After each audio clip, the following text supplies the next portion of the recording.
Bonjour, ici Guy Bourgeois. Alors, bienvenue au Pep Talk sur la goutte. Alors, ce mois-ci, je voudrais vous parler un petit peu de positivisme. Alors, c'est vrai, ça a toujours été vrai, ça sera toujours vrai. Ça prend un effort intellectuel pour rechercher le côté positif dans une situation donnée. Alors, pourquoi? Parce que être positif quand ça va bien, c'est facile, hein? Tout le monde peut être optimiste quand ça va bien.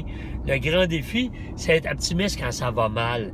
Et là, notre esprit, notre cerveau, ce qui se passe autour, nos expériences du passé, nous amènent toujours, lorsqu'on a une crainte, une peur, lorsqu'on a des tracas, ben, nous amène toujours à voir le négatif en premier.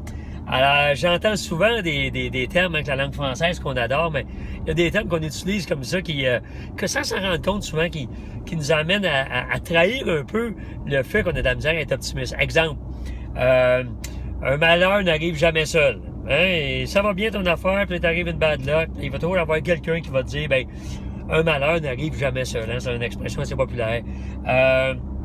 Jamais 203. C'est la même chose, hein. Il t'arrive deux affaires, mettons, plus ou moins intéressantes. Quelqu'un va dire, ben, jamais 203, tu sais, ben, ça va t'arriver. Ou, toute bonne chose a une fin. Ça, là, je pense que c'est la paix de paix, cette attitude-là. C'est de penser que parce que ça va bien, ben, c'est pas normal. Puis, ben, c'est sûr que tôt ou tard, toute bonne chose a une fin, puis ça va finir par aller mal.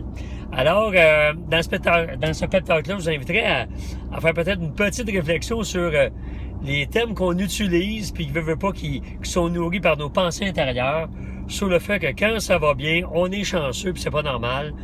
Puis c'est normal que ça y aille mal. Et là, ben, on se conforte dans ça. Alors, ben voilà. Alors, bon mois, et on se reparle bientôt. Au revoir.